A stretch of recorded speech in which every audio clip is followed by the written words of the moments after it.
morning, everyone. Welcome to the open space of the College of Life Science and Technology at Hong Kong Space. Today, we have a series of exciting talks about technology in healthcare and health management. For our first talk, I'm happy to introduce Dr. Chris Chen, who will share with us the technology in medical laboratories. Dr. Chen earned his Ph.D. in the Department of Pathology, Faculty of Medicine at the University of Hong Kong. He has almost 30 years of clinical experience in both academic and hospital setting, and is currently the laboratory director of the FACE Scientific Medical Laboratory. If today's talk sparks your interest, please feel free to explore Hong Kong Space medical science programs. It will be your first step to be part of this exciting field. Without further ado, please join me in welcome Dr. Chen.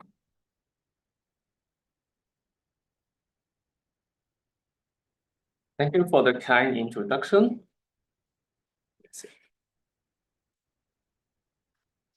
Sorry.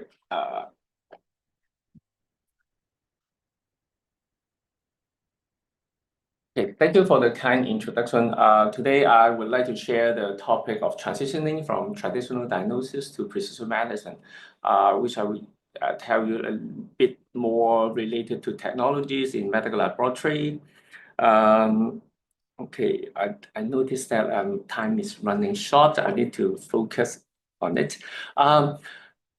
When we look at the topic, I must say that you have to believe that traditional diagnosis didn't mean old school. They are the foundation of medical testing. So whenever we talk about any advanced technology, it doesn't mean that traditional approach is not good at all. If you go into the detail of Hong Kong Space, you can easily look at that. It originally classified it into clinical biochemistry or clinical chemistry, hematology and serology, or histopathology and cytology and medical microbiology. This is very, very basic stuff. I would say that they are traditional approach, they are traditional testing, but they are the foundation. If you don't have the good foundation, you won't build yourself to a sky-high level. So you need to make sure that we are not saying anything, this is not important. But at the same time, we also need to know that there are a lot of spin-off specialty from these four subjects. For example, for immunology, there are really a lot of professional information inside, or even say that there are stem cell technology or regenerative medicine for the patient. For cancer patient, they have to go through transplant. They have to they need a lot of knowledge in this area. Or even genetics. In the old day, we didn't do much on genetics, but right now, almost every single genes are being well studied, and we can work on it correspondingly. Or along the road, there are a lot of idea about molecular biology or molecular technologies. It is very important, and all these areas usually go with the same junction of cutting edge technology. When we talk about cutting edge technology, we have to be very, very careful, because if you are a patient, if you come across with cutting edge technology, at the same time, you will also think that, am I a guinea pig?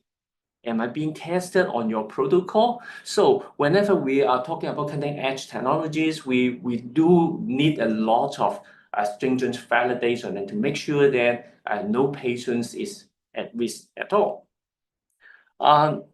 Okay, I better start into the field. If you are really interested in medical testing or interested in the medical field, I believe that you should keep your eyes open on health and science column. It is very important because if you go through this column, you probably will see a lot of good information related to healthcare. For example, this is a BBC News headline, which I when I prepared this talk, there is a woman with an eyesight problem. The title said after a mystery infection, but at the very beginning, it is not a mystery infection. This is a 29 years old lady who is a clinician. When he got the issue, it was in 2019. She had a persistent inflammation in one of the eyes and nowhere to go. A lot of treatment has been tried but not successful. And at one time point, the clinician worry about the condition with respect to the left eye. That means an affected eye. They are even considering to remove the eye. So you can imagine that it is a very serious decision. At the same time, the lab come as a role.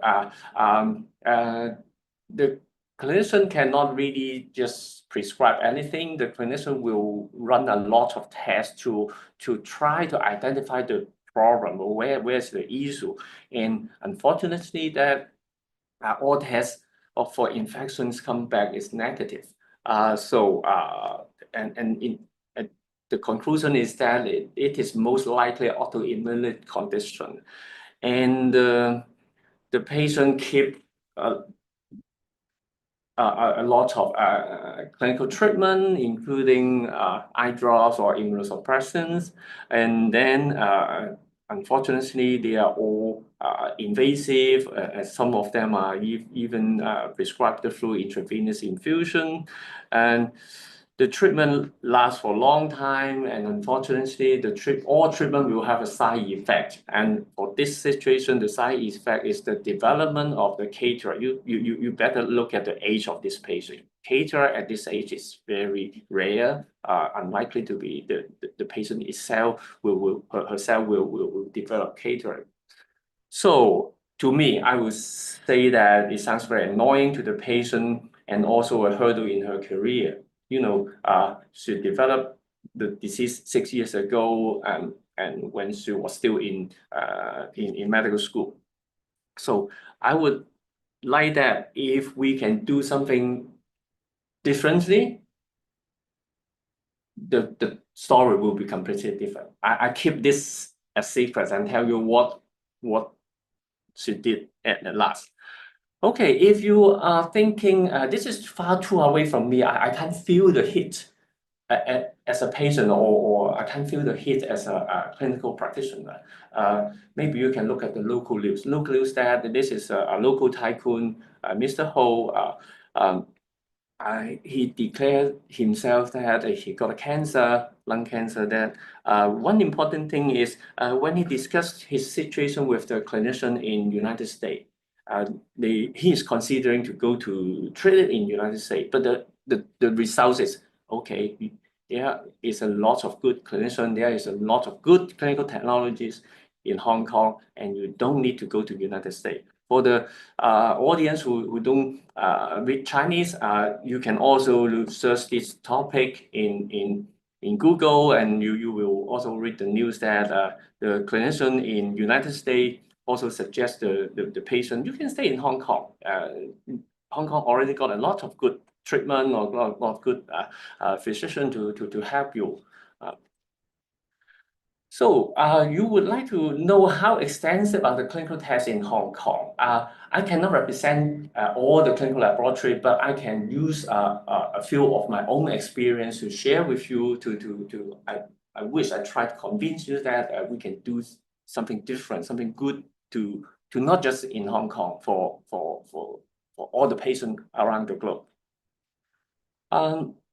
As mentioned that I started my career in 1995, and at that time point, we need to save our money and make use of the money carefully, and we use a lot of marker to identify the high-risk colorectal cancer patient. At that time, we used the marker called microsatellite markers, which can tell the cancer is microsatellite unstable or microsatellite stable, and it takes years. You have to look at the time. It takes years. I started in 1995.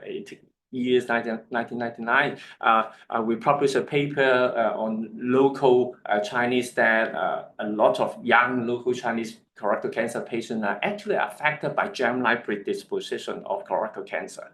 And we keep doing this for free to the population. No one will be charged. It is a research project, and we are getting more and more patients like this. And we come into an interesting observation that quite a number of patients do share a same mutation. Same mutation means that it could be a hotspot mutation, but at the end of the day, we found that another few years later, we concluded that this is not a hotspot mutation. This is actually a founder mutation. Founder mutation means that it is come from a single ancestor. This ancestor pass the genetic defect to different lineage, and the different lineage will spread to different area or travel to different area. At the end of the day, they don't know each other. In our study, we show that this is a more than 100 lineage, 100 generation old founder mutation.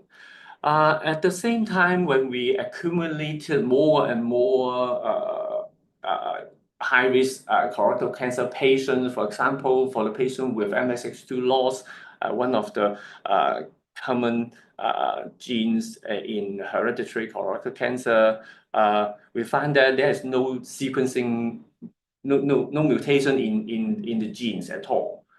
But in 2006, we reported that actually the gene's mutation is not present there, but the genes was shut down by a mechanism called epimutation.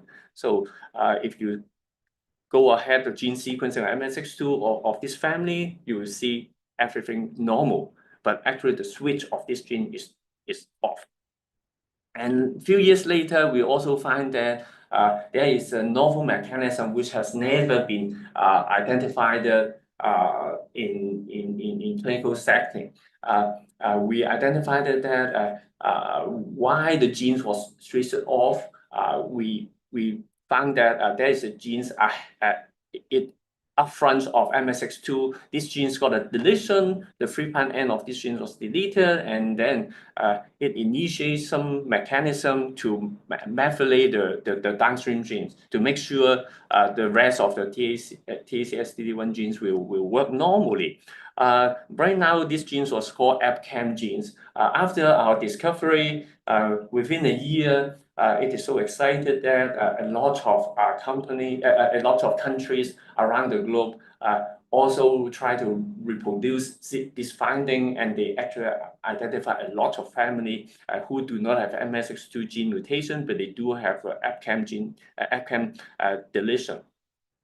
It solves a lot of problems and help a lot of patients that they are originally undiagnosed as germline predisposition, but with this information, a lot of patients were then being classified as a germline predisposition, and it really helped a lot of patients, because after we identify the germline event in the patient, we can also screen the asymptomatic family member to tell them who is at risk of developing cancer or who is free from the germline mutation, and they can they do not need to go into the stringent clinical screening.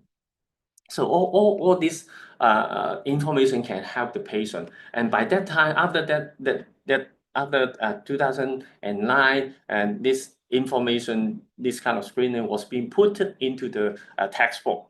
When every patient want to perform genetic testing for the what we call Lynch syndrome, this must be done. So you may feel the exciting of this. Even though you feel that, oh, I don't really feel the hit of genetic predisposition, I can't see anything like this. But how about a genetic disease that can be visually identified as? This is a genetic disease called acrodactyly, the nickname called lobster hand phenotype. The patient failed to develop the palm normally. Unfortunately, this is autosomal dominant mutation. That means every single individual inherited the disease genes will get this disease. We also have this patient in Hong Kong, which go to our IVF center and seek for help that whether they can remove this trait in the next generation. And in this situation, we try to adopt a new approach which is called nanopore sequencing. Nanopore sequencing, what we classify as third generation sequencing, it helps to sequence the genes in a relatively low cost. In 2017, we after we wrap up this case, we submitted to a international conference who cited in Hong Kong, and we actually get an award about applying the novel technology to help patients. In here, this is a family. We use a new nanopore technology to identify the gene mutation and then identify the breakpoint. And then in the IVF setting, we use this information to screen the embryo, which embryo is carrier of the mutation, which embryo is not the carrier of the mutation, and then put the non-carrier embryo into the patients and let the normal baby to be delivered. All this help related to advanced technology. So what should you do? Or what should we do? If you are really interested in clinical setting, if you are interested in medical laboratory testing, as I said before, you should keep your eye open on science or health issue. And at the same time, you also need to sharpen your skills by practicing. I know that a lot of you are being raised up by Filipino maid or helpers. I will think that it is not optimistic because you actually lost your practical skill. For example, you may don't even have to try to peel the apple skin. You may don't even need to use a microwave by yourself. You just because everything are ready. But I will believe that if you are interested in this field, you need to sharpen your skills by practicing, real practicing. And at the same time, when we talk about the cutting edge technology, it's also involved a lot of health informatics or bioinformatics. That means the programming or the computing facility, you need to get yourself familiar with it. Otherwise, you can't handle all the big data generated by this cutting edge approach. Okay, maybe I can switch a little bit to the topic of cancer. Okay, when we are talking about cancer, just like the tycoon with lung cancer, what we can actually do for the patients. This is a simple plot of colorectal cancer patients. Some of the cancer will have disease-free survival very well, over 90%. Unfortunately, some of the patients do not have good disease-free survival. They drop significantly. And using the cutting-edge technology, we can actually identify which patient belongs to this group, which patient belongs to the worst scenario. This is what we call liquid biopsy. All we need to do is to take the blood from the patients and to check whether there is any information in the blood containing the tumor signal. If you don't are aware of it, I may have another example to show you. If you talk to a pregnant lady, the pregnant lady will tell you that if you take a blood from the lady, from the women, we can actually test the signal of the fetus and to predict the fetus is normal fetus or the fetus with trisomy 21 or any genetic abnormality. It is the same idea, but it is just about cancer in the patient. When you take the blood, you can see any signal from the cancer. If there's no signal from the cancer, we call this patient is ctDNA negative. CT means circulating tumor DNA negative. If you see the signal from the patient ctDNA positive, we can triage these two group of patients. And then you will try to ask, okay, if I were this patient, what can I do? I have nothing to do. But in fact, nowadays, we have a lot of different approach to help to inform the clinician. For example, this study didn't stop at this stage. This study actually take this patient out, try to extend the treatment by adjuvant chemotherapy. You can just assume that this is an extended treatment. Some of the patients may not want any extended treatment. I know this is very difficult. It is a very hard way to go. I don't want to go through this. But nowadays, you will have a chance to look at your liquid biopsy and look at your ctDNA in the blood. If you are positive, you should try adjuvant chemotherapy, because the data show you that if you try adjuvant chemotherapy, you still have a chance to convert it back to ctDNA negative. That means your disease-free survival come closer to the original CT negative cohorts. Say, for example, in this group of patients, by 24 months, the disease-free rate is less than 40%. But if you opt for adjuvant chemotherapy, your disease-free survival by 24 months can be raised above 80%. 80%. So it makes a significant difference. So it definitely helps the patient to make a decision rather than I don't think I need it. It is not scientific enough. But unfortunately, some of the patients after the extended adjuvant chemotherapy, they may not be converted back to ctDNA negative, and their survival is not as good as before. But at least it offers a chance to the patient. You can change your life. You can change your fate. So what should you do? In this way, we are talking about colorectal cancer and minimal residual disease. Minimal residual disease is a cancer signal, what we call ctDNA signal in the plasma. In this way, we need to work with DNA or even sequencing or even advanced technologies like droplet digital PCR. All this stuff, we need your knowledge, need your input to manipulate it. I would say that this is still not broadly used in clinical field, but it is an option. If you feel colorectal cancer is a bit far away, maybe I can introduce another idea is breast cancer.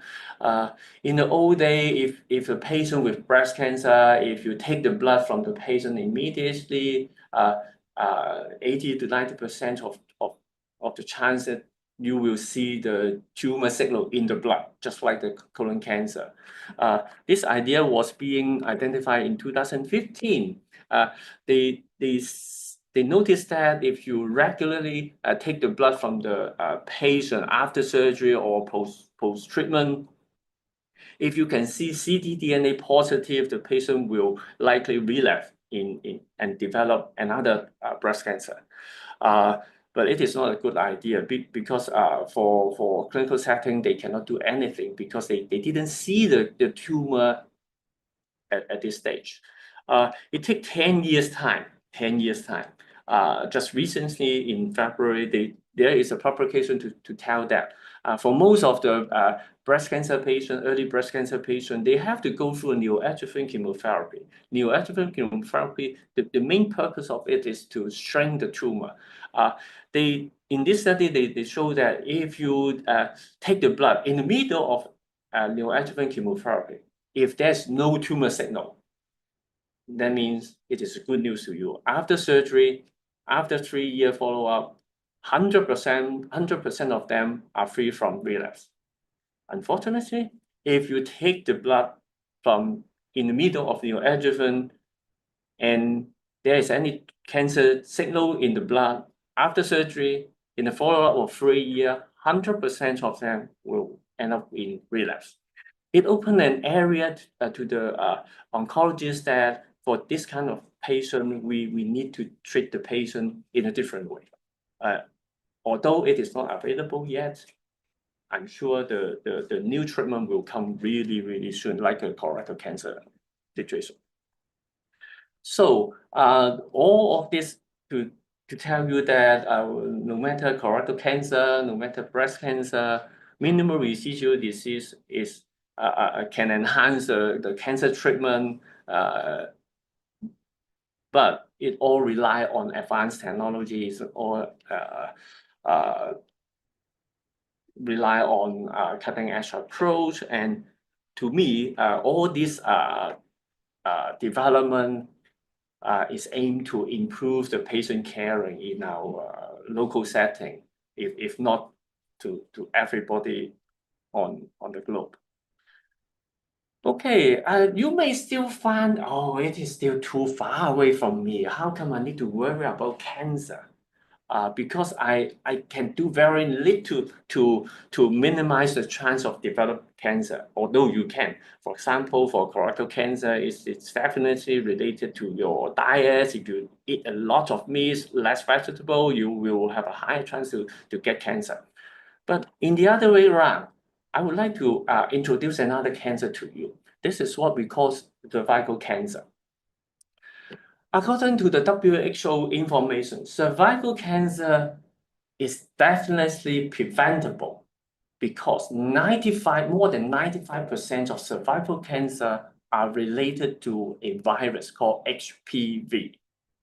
HPV virus are actually a transmittable virus. It can spread between individual, and if you can pick up the virus, if you know that you get the virus, you can undergo stringent monitoring program and try to prevent it. In February this year, the cancer statistic released it and showed that there are 30% of rise in cervical cancer compared to 10 years ago. It draw a lot of attention to the public that the very renowned Professor Ann and also Grace Wong from Family Planning Association, and also Professor Karen Chen from Hong Kong U O&G Department, they all point out that it is an alarming signal. We need to do something to prevent this because it is simply preventable. And also SCMP also reported that, and worst come to worst is that when the people, we have a higher chance of, we have a lot more cervical cancer compared to 10 years. Worst come to worst is that more than 40% of them are actually diagnosed at late stage, very advanced stage. It is getting, the cancer is difficult. It means the cancer is difficult to be treated easily. And worst come to worst, the data show that less than 40% of the women will go to routine screening because they will think that if I don't check it, that means I'm free, I have no problem. But I'm going to show you the cancer statistic in the Department of Health. When you look, okay, this I try to tell you, this is the number of patients found. This is the different age group. If we go to the government statistic data, we have 40 years of statistic data from 83. I try to group them together for every 10 years. So we have the data from 4 decades, and 1983 to 1992, 1983 to 1992, every 10 years we group the patient together. Compared to the first decade, we have a lot of patients at the age of 60 develop cervical cancer. And now for this decade, we observed a significant decrease in cervical cancer. You can see along the age range of 60 to 75, the disease are decreasing. Interestingly, or unfortunately, we do see a significant rise in cervical cancer. This is very, very alarming because we are actually taking the HPV vaccine to prevent cervical cancer. Worst come to worst, I can tell you that this come at age of 40 or to 55. Worst come to worst that if you develop cancer at age of 40, that means you probably contracted the virus in age of 30 or 20 something. But you don't know. You just allow the virus to stay in your body, to spread around, to disturb your normal cell. This is the situation. But if you start screening yourself, if you start to alert yourself, okay, I got the virus, I have to go through stringent clinical screening, you may have a chance to get rid of the cancer in really early stage. That's why the WHO announced that they would like to remove they like to eliminate the cervical cancer by 2030. They set a goal that if we can achieve vaccination by 90% by age of 15, if they can encourage the screening up to 70% who go screening, in this situation, 90% of the cancer identified will be early stage cancer. For the male audience, it is not time to be happy because it also affects male. If you look at the penile or genital cancer in Hong Kong, I break it down as 4 different decades. You can see that in old day, the peak arise as age of 75 to 80. This is a peak. But now if I take the same number, okay, the age of 55 already hit the similar peak. And another peak come out a little bit earlier at age of 65. According to the Western data, most of them are related to HPV virus. If you don't aware of it, you will let it grow and let it interrupt your normal life. So the beauty is we can do something on it. We can perform routine screening. When I was working in hospital, we noticed that genotyping of HPV is getting important and important. In the old day, we are using an old school approach qPCR. I shouldn't say old school approach. It is a very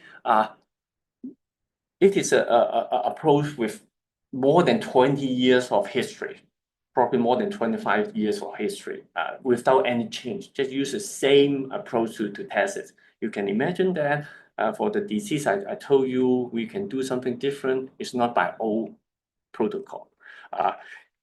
At that time, we try to use Nanopore sequencing, which is a 3rd generation sequencing, as we test the genetic for acrodactyly patient. We can actually sequence every single HPV genes if they present in the sample. In here, at that time, we published the data back to year 2020, 5 years ago. We're already able to do this. The advantage of using ONT to do the sequencing is we can actually identify every single HPV, which will play a role in early lesion or low grade, either low grade lesion or high grade lesion. Some of you may say that, okay, so most of them are not related to cancer. This is supposed to be, I can move it. So this means the frequency of identifying this HPV in cancer very, very low. It doesn't matter. If you look at the high risk HPV, for HPV 16, if you look at the cervical cancer, you will see HPV 16 in 55% of them. This is a very scary number. That means if I'm 30 years old, if I'm a female, I got 16 in the test. That means eventually I may have a high risk of developing cervical cancer. And it can be prevented. Okay, I'm going to show you how we can do it in a better way. Okay, in a classical qPCR setting, if you submit a sample, you can only tell, oh, HPV 16, 18 negative, other high risk are positive, but they don't know which other high risk because it is a old approach. Another sample is same. But if you do it with nanopore sequencing, again, third generation sequencing, you can actually identify, okay, you got a type 51 in your sample. For this patient, oh, you got not type 51, type 51, 56, and 66. All of them are high-risk HPV. That means you have multiple infections. Because we are using Oxford nanopore sequencing, we also sequence other low-risk HPV sequence. Because it is a NGS approach, it can act as a counter. It can somehow to semi-quantify the amount of viruses in the sample. For example, this virus is 0.01. For this set of data, the virus is 0.13, 56 is 0.06, something like that. In fact, why I show these two samples to you? She is the same patient. In the first visit, the patient was found to be positive. In the second visit, the patient was found to be positive again. For a clinician, I don't know anything. I just know the report say positive, positive. Okay, good. Nothing changed. But if you go for advanced technology, if you go for different approach, you can actually tell. I'm sorry, you are actually getting more and more HPV. That means you have multiple infections. And worse come to worse, with the latest technology, with the advanced technology, we can also tell the clinician that the amount of HPV is changing. It is not running in a plateau phase. It is actually rising from 0.1 to 0.01 to 0.1. It is a tenfold increase in the amount of HPV. So there are a lot of information can be provided by cutting edge technology. Okay, if you say that how good is it?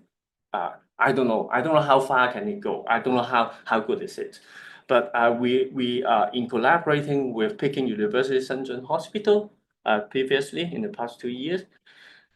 And we successfully submitted a abstract to the American Society for Colposcopy and Cervical Pathology annual scientific meeting. We do get an award on Thomas Selosek MD Prize for Best Clinical Research Abstract. So when we are using the cutting edge approach, we are actually helping the clinician to understand their patient more and try to what we call precision medicine or personalized medicine, because every single individual will be different. None of them are the same. They need special tailor-made information. So at the end of the day, I think that urine test, which is very convenient, or you don't for the best, for the gold standard, you should go to the OG doctor to get a real swab sample. But I believe that if we keep asking for this, only less than 40% of the women will go to this. So we consider alternative approach. If we get a award from the renowned society to say that this is a good approach, shall we consider it? Urine HPV test is an innovative approach, and there are a lot more to explore. So you can consider what we can do, and our myself will actually drive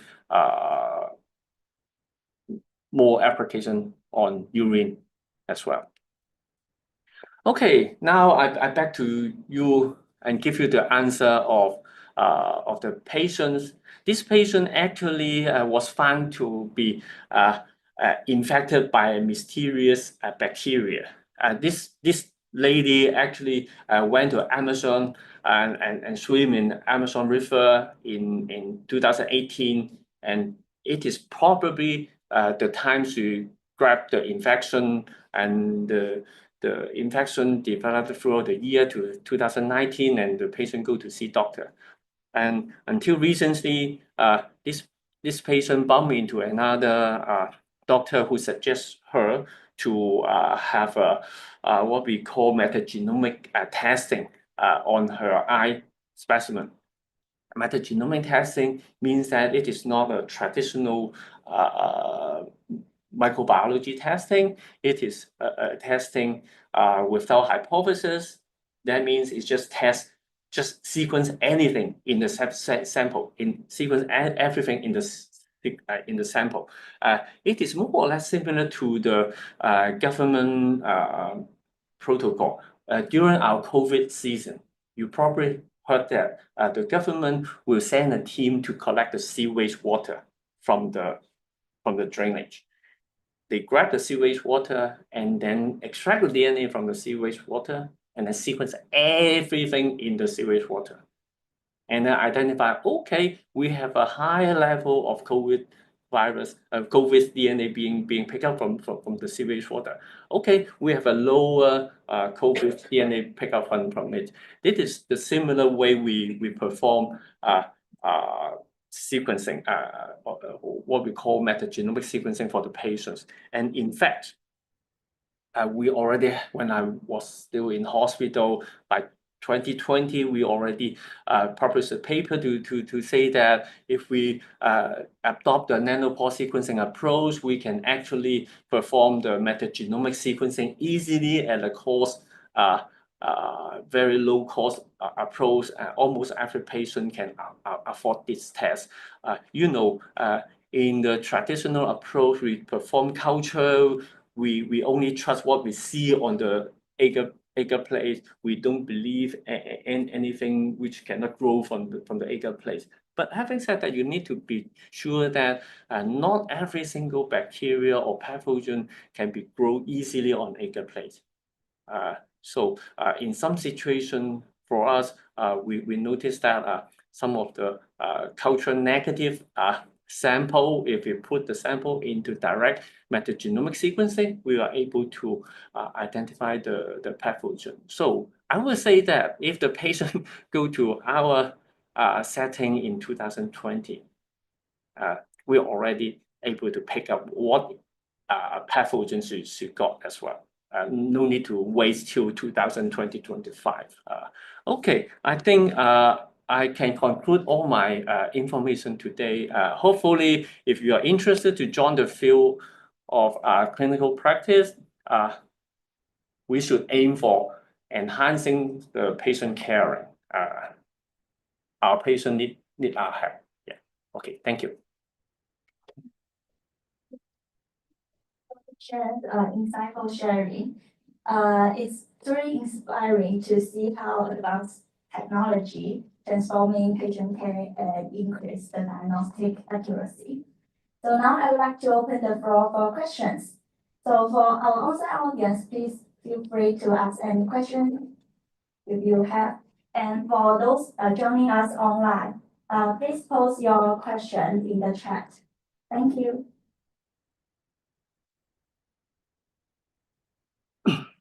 Yeah, I'm Ken from HPV Space. Thank you, Dr. Chen, for the very informative and very impressive talk. Yeah, we understand that for molecular technology, all those cutting edge technology help a lot in early screening and diagnostic, and also improve patient care. And we do agree that it's very important to provide training for those technologies to be able to handle the skills. And it's already a very important part in most of our courses to include the molecular test. However, I also noticed that like for early screening, not a lot of individuals choose the screening like you just introduced, that if the rate increase from 50% to 70% for HPV screening, then it would help the prevention more effectively. So in your view, what would be the challenge or the barrier that's at the moment we don't have very high participation from the either patient or health individual? Was it because the general public don't have the knowledge of molecular tests, or was it because some other factor like the price, the cost of the molecular test? What's your view? Yes, thanks for your question. It is a really good question, and actually we also always discuss this with our colleagues or with different clinicians. I believe that the first thing is that you need to go to an OG doctor. You need to book an OG doctor, and there are the top, according to our questionnaire, the top hurdle is embarrassment. Because in the old day, we need to take the pap smear. This is a swab on the cervical area, in the cervical area. This is, to some women, it is a little bit embarrassing and they don't want this. And some of them complained that it hurts. So it put off some of the patient to do this. Unless some patients are very health conscious, they will do it. So you can also put it in this way. If you remember correctly, at the very early stage of COVID season, we talk about gold standard. Every people worry about getting a COVID, go to see doctor and let doctor take the swab from you and do the test. And later of the stage, we have RAT, rapid antigen test, to test it. The concept is that RAT is not accurate. Everybody knows it's not accurate, but it is so convenient. You can test it every single day. If you miss this test, if you didn't get a good sample and the test negative, but you contracted the COVID, it doesn't matter because you will do it tomorrow again. If not, 2 days later, you keep doing this, you will not miss the virus. So I believe that at this time point, we really need to consider whether there is alternative approach to help the ladies, particularly this kind of young lady. I always talk to my colleagues that they are young, they are probably enjoying life at the age of 40, have good career path. They enjoy their holiday by going travel, but at this time they got the bad news. It is not optimistic. But if they can start the screening with no worry, for example, don't feel any embarrassment, and they can do the test as frequent as they want. And actually, this is one of the approach provided by WHO. They already encouraged a lot of cell sampling approach. This is worth to look at it. So I think right now we need to open more options to the patient to make sure the screening rates can increase from below 40% to more than 70%. Okay, thank you, Dr. Chen's answer. Due to the time constraint, we will be concluding this talk now. Thank you everyone for joining us. Thank you.